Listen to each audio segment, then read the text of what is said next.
आइए गलातियों 5:22 पर जाते हैं। पिता, हम आपको धन्यवाद देते हैं आपके वचन के लिए और उन सभी महान कामों के लिए जिन्हें आपने इस सप्ताह के अंत में इन सभाओं में किया। हम प्रार्थना करते हैं कि आज सच में सभी के हृदय खुल जाएं और वे इन्हें समझ पाएं। मैं चाहती हूं कि वे इसे ग्रहण करें, ना केवल अपने दिमाग में बल्कि अपने दिलों में भी। पर आत्मा, पवित्र आत्मा के फल जो कार्य उसकी उपस्थिति में पूरे होते हैं, जिसका अर्थ है कि यदि पवित्र आत्मा हम में आकर नहीं रहते तो इनमें से पवित्र आत्मा का कोई भी फल हमारे जीवन में दिखाई नहीं देता। पर क्योंकि वे हम में रहते हैं, यदि आप मसीह यीशु में एक सच्चे विश्वासी हैं तो पवित्र आत्मा आप में रहते हैं। क्या परमेश्वर का भवन है? सभी कहे परमेश्वर मुझ में रहते हैं। वाओ, ये बहुत अच्छा है ना? क्योंकि वो हम में रहते हैं, इसलिए उनके पास जो भी है वे हम में लाते हैं। वो कंजूस नहीं है, इसलिए हम कंजूस नहीं हैं। वो परेशान और दुखी नहीं है, इसलिए हमें भी परेशान और दुखी नहीं रहना चाहिए। जब हम मसीह को ग्रहण करते हैं तो हम एक नई सृष्टि बन जाते हैं, अंदर से एक नया प्राणी। और हमें जीवन भर पवित्र आत्मा के साथ मिलकर काम करना चाहिए ताकि हम सीखें कि अंदर से बाहर कैसे जिए। ये बहुत आसान है।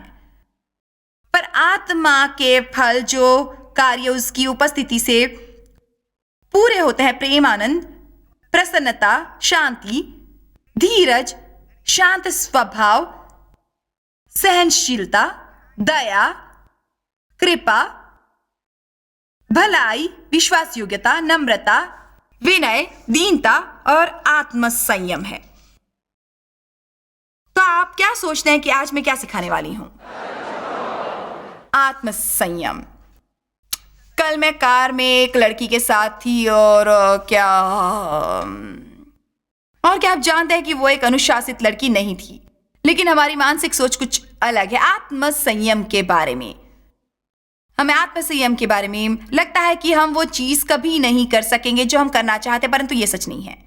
कृपया इसे अभी समझ लीजिए। जब मैं आत्मा संयम के बारे में कहती हूं तो इसका मतलब ये नहीं कि आप कभी मीठा नहीं खा सकते, आप कभी वो नहीं कर सकते जो आप करना चाहते, आप कभी वो हंसी मजाक वाली बात नहीं कर सकते। लेकिन ऐसा नहीं है कि आप अपने जीवन में हर दिन जो चाहे वो खाएं, जो चाहे वो खरीदें, जो चाहे वो करें, जो चाहे वो सोचें और एक सफल जीवन की अपेक्षा करें। आत्म संयम संतुलन के बारे में है और 1 पत्रस 5 में बाइबल कहती है, हर समय सचेत रहो, संयमी, शांत मन के और जागते रहो, क्योंकि तुम्हारा विरोधी शैतान गर्जने वाले सिंह की नाई इस खोज में रहता है कि किसको फाड़ खाए। लेकिन यदि आप एक संतुलित व्यक्ति हैं तो शैतान आपका नाश नहीं कर पाएगा। आमीन। हम बिना अनुशासन और आत्मसंयम के संतुलित नहीं रह सकते। अब आत्मसंयम है खुद पर नियंत्रण रखना। यह मुश्किल नहीं है। आत्मसंयम क्या है? इसका अर्थ है अपने आप पर नियंत्रण रखना, और इसके लिए जरूरी है कि हम दूसरों को नियंत्रित करने की कोशिश न करें। दुनिया को काबू करना बंद कीजिए, सभी परिस्थितियों को काबू करना बंद कीजिए, बल्कि परमेश्वर को काबू करना भी बंद कीजिए। इसलिए क्या आप आज से आप किसी और को नहीं बल्कि खुद को नियंत्रित करने की कोशिश करेंगे?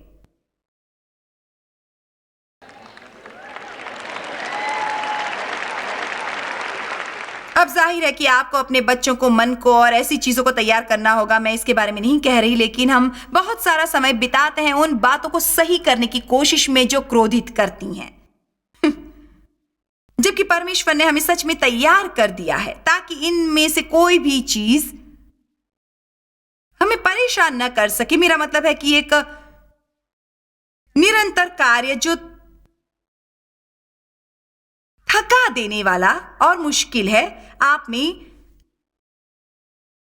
आत्मसंयम का फल है, लेकिन इसे आप में मजबूत करने का एकमात्र तरीका है इसका इस्तेमाल करना, इसका और अभ्यास और वचन का अभ्यास करना, यानी आपको इसका इस्तेमाल करना है।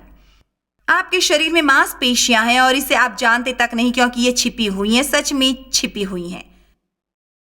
लेकिन यदि आप इसका उपयोग करने लगेंगे तो ये बढ़ती जाएंगी और बढ़ती जाएंगी और अचानक ही आप पाएंगे कि आप इन्हें देख सकते हैं। आमीन। शायद आपने मुझसे ये कहानी सुनी होगी, लेकिन ये मुझे इतनी हास्यास्पद लगती है कि मैं इसे फिर से बताना चाहूँगी। करीब 2 साल पहले मैंने व्यायाम करना शुरू किया, 2.5 साल पहले, और मैं इसे सच में सही तरीके से करती थी और मुझे एक प्रशिक्षक मिला और कुछ दिनों तक मुझे लगा कि मुझे सच में मार डालेगा। पर करीब 2 या 3 महीनों तक मैंने व्यायाम किया और एक दिन मैं बैठी थी और मैंने अपने पैर ऐसे ऊपर किए और मैं अपने पैर के पिछले हिस्से को खरोंचने लगी और मुझे गांठ महसूस हुई और मैंने सोचा, हे मेरे प्रभु, ये क्या है? फिर मैंने इस ओर देखा, ओह, यहाँ पर भी है। फिर मुझे पता लगा कि ये मांसपेशी है।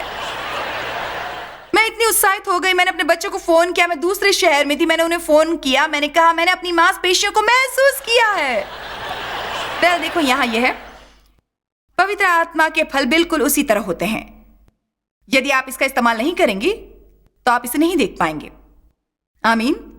आपको इसका उपयोग करना शुरू करना चाहिए और आप जितना ही इसका उपयोग करेंगे उतना ही ये मजबूत होता जाएगा। अब ये ऐसा है कि जिसे परमेश्वर ने मेरे दिल में कुछ सालों पहले डाला था और मुझे इसे इस तरह से देखना पसंद है। आप जानते हैं, पवित्र आत्मा के फल की शुरुआत प्रेम से होती है और मुझे लगता है कि सच में पवित्र आत्मा का फल यही है, लेकिन प्रेम प्रकट होता है या दिखाई देता है अन्य दूसरी चीजों द्वारा, जैसे कि प्रेम धीरज है, ये दया है, ये नम्रता है। मैंने आज ही सुबह तय किया कि मैं धीरज के लिए एक नया लक्ष्य बनाऊंगी। मेरे पास कुछ ऐसा है जिससे मैं अपने जीवन में विजयी रहूंगी। जब वे मुझे सभा के लिए लेकर आते हैं तो मैं कार में पीछे बैठती हूँ। मैं इससे ज्यादा परवाह नहीं करती क्योंकि मैं आगे बैठने वाली महिला हूँ।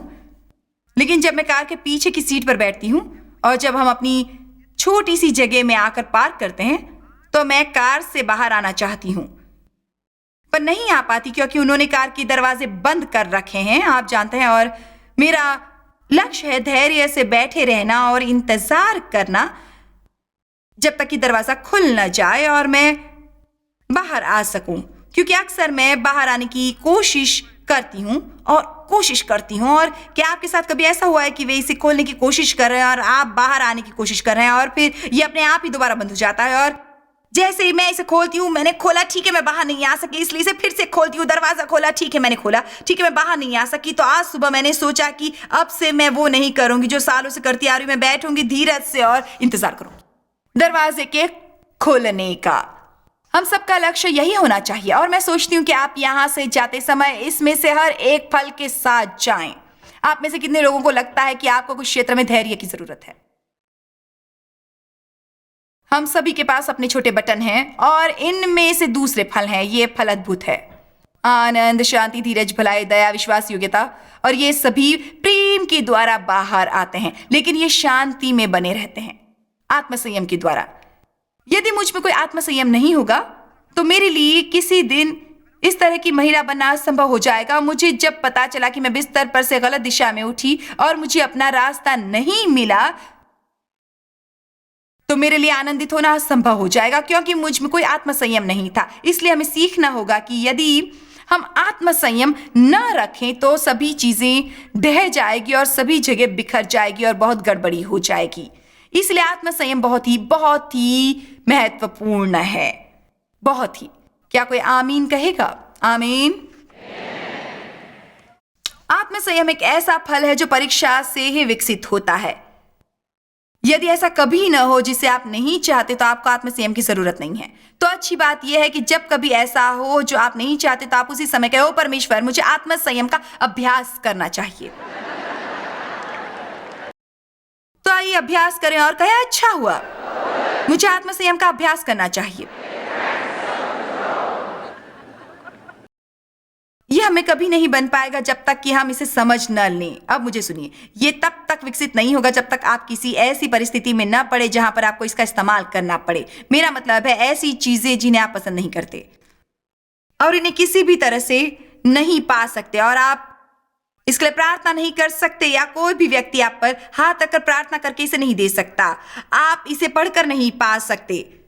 आप संदेशों को सुनकर सिर्फ जान जाएंगे कि जब परीक्षा आए तो आपको क्या करना चाहिए और तब आप इसे कीजिए और इसे कीजिए। आप इसे जितना करेंगे उतना ही आप मजबूत और मजबूत बनेंगे, जब तक कि अचानक आप पवित्र आत्मा की अगुवाई में चलने न लगे। और मेरे दोस्तों, यही आजादी है। आजादी यही है, एकदम यही आजादी है। आत्मसंयम एक योग्यता है भविष्य की खुशी के लिए, असंतुष्टि को टालने के लिए। आज हमारे पास सब कुछ तुरंत उपलब्ध हो जाता है। आजकल ऐसे कई लोग हैं जो सोचते हैं उनके पास सब कुछ इसी वक्त होना चाहिए और उन्हें किसी भी चीज के लिए इंतजार न करना पड़े। हमें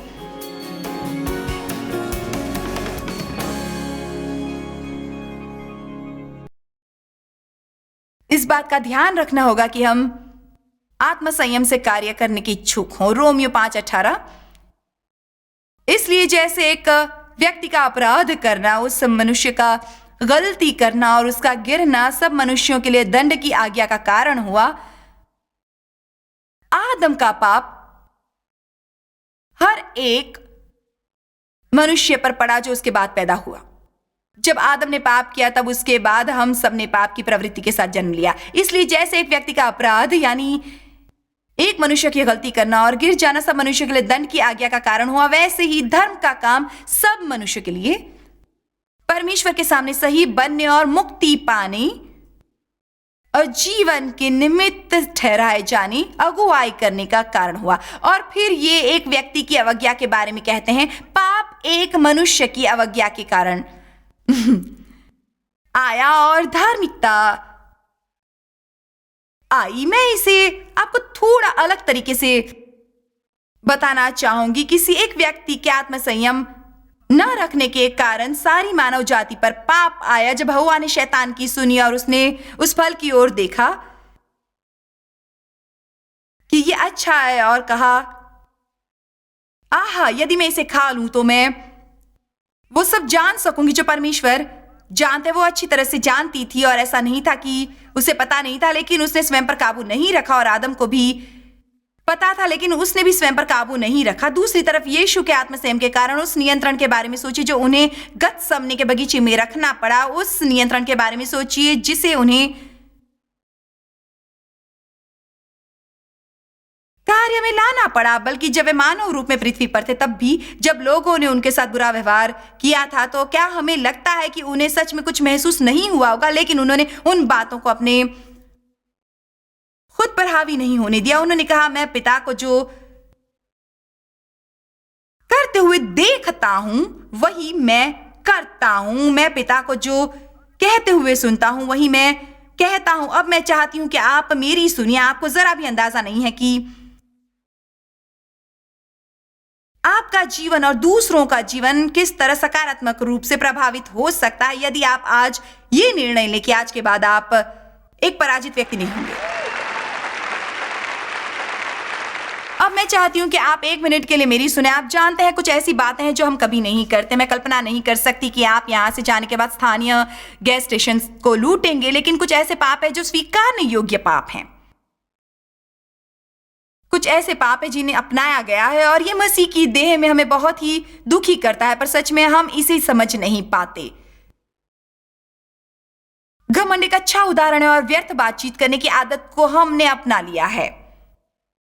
हमें बातें करना पसंद है, ये पुराने स्वभाव में ही है। बस हम कुछ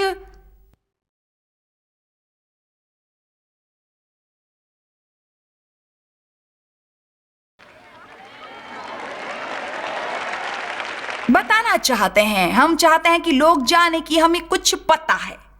इसलिए यदि आप व्यर्थ बातचीत नहीं करेंगे तो आप में आत्मसंयम होगा। आत्मसंयम होगा। आमीन। ईर्ष्या एक पाप है। वास्तव में ये 10वीं आज्ञा है। तू उन चीजों की लालच मत करना जो तेरे पड़ोसी की है, यानी आप उनकी चीजों को पाने की इच्छा मत कीजिए। परमेश्वर पर भरोसा रखिए कि वो आपको सारी चीजें देंगे जो आपके लिए सही हैं। स्वीकार योग्य पाप, जो बातें स्वीकार योग्य बन गई हैं वे परमेश्वर के लिए स्वीकार योग्य नहीं हैं।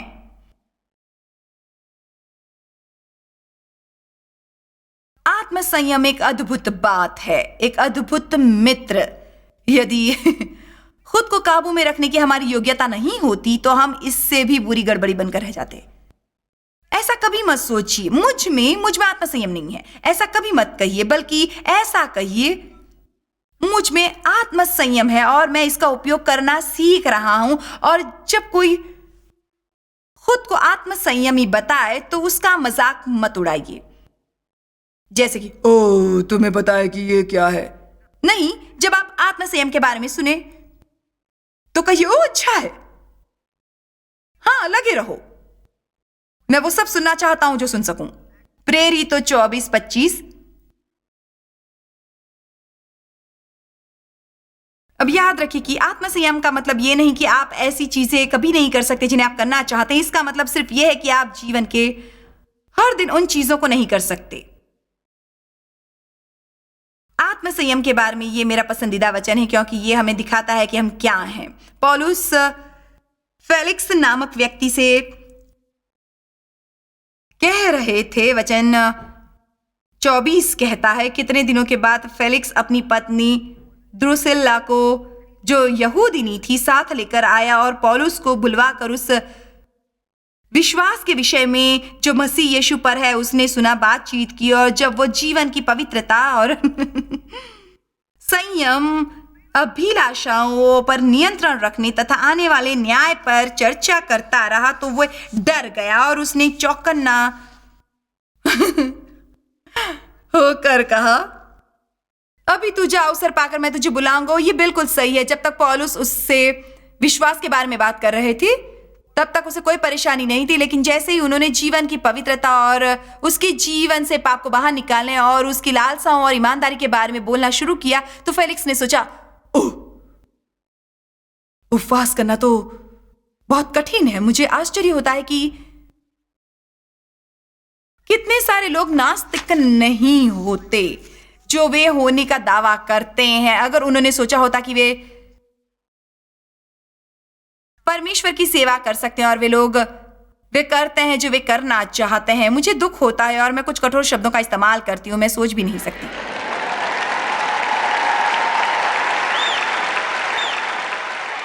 मुझे यकीन करने के लिए और भी ज्यादा विश्वास लगेगा कि परमेश्वर नहीं है। मेरा मतलब है ये एक बच्चे को पैदा होते देखने की बेवकूफी करने जैसा है। तारों को कौन संभाले हुए है? समुद्र के पानी से किसने कहा कि तू इससे आगे नहीं बढ़ेगा? और रेत के कुछ कणों ने इसे रोक दिया। मेरा मतलब यह अकस्मात नहीं हुआ। लेकिन लोग परमेश्वर की सेवा इसलिए नहीं करना चाहते क्योंकि लोग अपने जीवन पर किसी भी तरह का नियंत्रण नहीं चाहते। बिल्कुल भी नहीं, कोई भी नियंत्रण नहीं। और इसलिए यदि आप परम सत्य जानना चाहते हैं, बल्कि आज के समय के कुछ संदेश भी इस हद तक निम्न कर दिए गए हैं कि ये किसी के व्यवहार का आमना सामना नहीं करते क्योंकि लोग डरते हैं। वेल, आप जानते हैं यदि आप प्रचार करते समय उन्हें खुश नहीं करेंगे तो वे दोबारा नहीं आएंगे। खैर, मैं यहां आपको खुश करने के लिए नहीं आई हूं।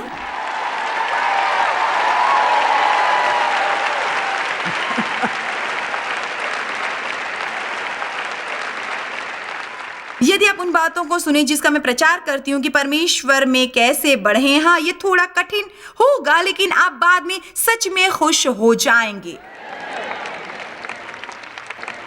हम सब चाहते हैं कि लोग हमें पसंद करें और खुश रहें, लेकिन मुझे परमेश्वर के सामने किसी दिन खड़े होना है और उन सभी वरदानों का लेखा जोखा देना है जो उन्होंने मुझ में डाले। और मैं हर समय आपको मीठा नहीं दे सकती। यदि लोग हर समय मीठा खाएंगे तो वे मर जाएंगे। आपको मीट भी खाना है और आपको सब्जियां भी खानी है और आपको उन्हें पसंद भी करना है। फेलिक्स ने कहा, अभी तू जा, अवसर पाकर मैं तुझे बुलाऊंगा। मैं इस समय तैयार नहीं हूं। आप जानते हैं क्या, आप मुझे अभी सुनना बंद कर सकते हैं, लेकिन अगले दिन जब आप मुझे सुनेंगे तब मैं आपको यहीं पर मिलूंगी। यही कहती।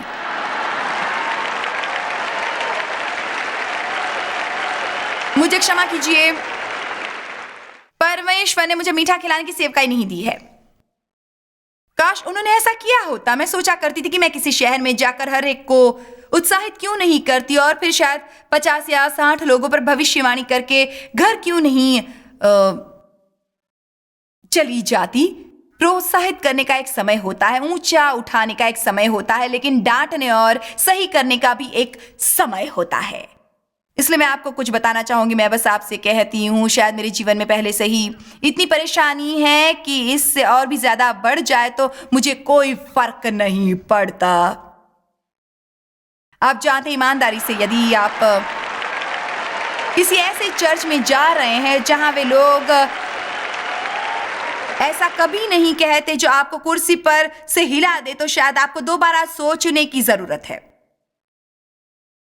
मैं खुश होती हूं जब परमेश्वर मुझे सही करते हैं। मैं खुश होती हूं जब परमेश्वर मुझे कुछ ऐसी गलत चीजें दिखाते हैं जिसे मैं कर रही हूं। मैं कहती हूं, हाँ, मैंने एक और चीज पर विजय पाली है, पर मैं कई सालों तक ऐसा नहीं करती थी। ओ, एक और बात, किसी व्यक्ति में इतनी सारी गलत चीजें कैसे हो सकती हैं?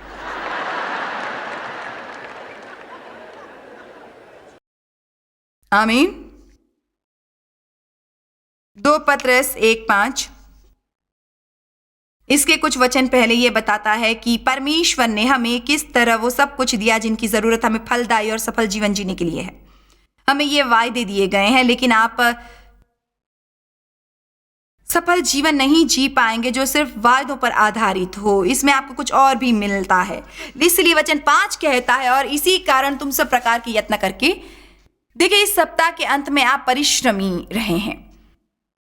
यह निष्ठा का प्रदर्शन रहा है, क्योंकि आप में से कुछ लोग 200 से 300 मील ड्राइव करके और होटल्स के बिल का भुगतान करके यहाँ आए हैं। इन सभी चारों सभाओं में यहाँ पर उपस्थित रहकर आप परमेश्वर के वायदे में अपनी निष्ठा मिला रहे हैं, और इसी कारण तुम दैवीय वाचा के लिए सब प्रकार की यत्न करो और अपने हर एक यत्नों पर विश्वास लगाओ और सद्गुण को, जो उत्तमता और संकल्प का निर्णय और मसीह शक्ति है, विकसित करो और इस पर यत्न करके समझ बुद्धिमानी बढ़ाओ। वचन 6, और समझ पर यत्न करके आत्मसंयम बढ़ाओ और आत्मसंयम पर यत्न करके निष्ठा बढ़ाओ, जो कि धीरज और सहनशीलता है। देखिए, जब आप में आत्मसंयम होगा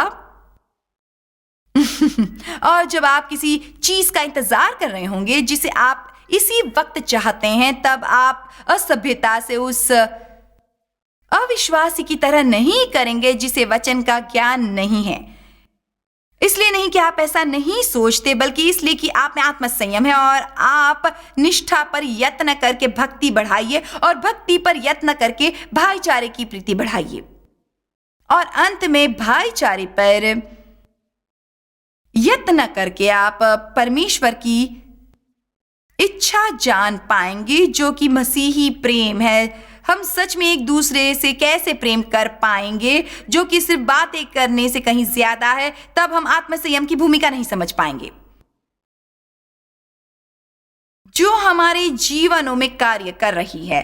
कुछ लोगों को परमेश्वर की ओर से दूसरों की अपेक्षा बेहतर स्वभाव मिला है और जो स्वाभाविक रूप से थोड़े ज्यादा आत्मसंयमी हैं। लेकिन आप ये बहाना नहीं बना सकते कि, और आप ये भी नहीं कह सकते कि ओ, मैं ज्यादा अनुशासित व्यक्ति नहीं हूं, लेकिन आप में भी वही योग्यता है जो हर किसी में है।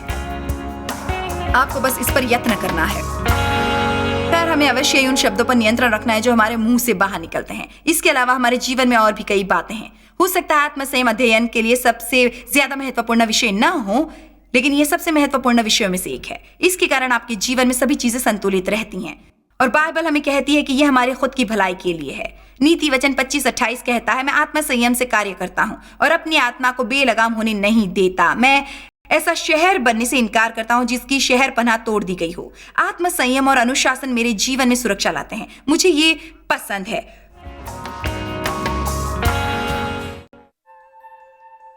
जॉय स्माइल मिनिस्ट्रीज में आप हमारे लिए कितने अहम हैं, इसका आपको अंदाजा नहीं। हम आपके आभारी हैं और हम धन्यवाद करते हैं अपने सब मित्रों और सहयोगियों का कि उन्होंने इस विश्वव्यापी सेवकाई को संभव बनाया। मिलकर हम भूखों को खिला रहे हैं, गरीबों को पहना रहे हैं और कई देशों में सुसमाचार पहुंचा रहे हैं। कृपया हमसे संपर्क करें या विजिट करें jmmindia.org पर। आज ही अपनी प्रार्थना के अनुरोध बताने के लिए, हमारे साधनों के बारे में और जानकारी और जॉयस की सभाओं का शेड्यूल जानने के लिए, और हमारे सहयोगी बन जाएं दुनिया भर में मसीह का प्रेम बांटने के लिए।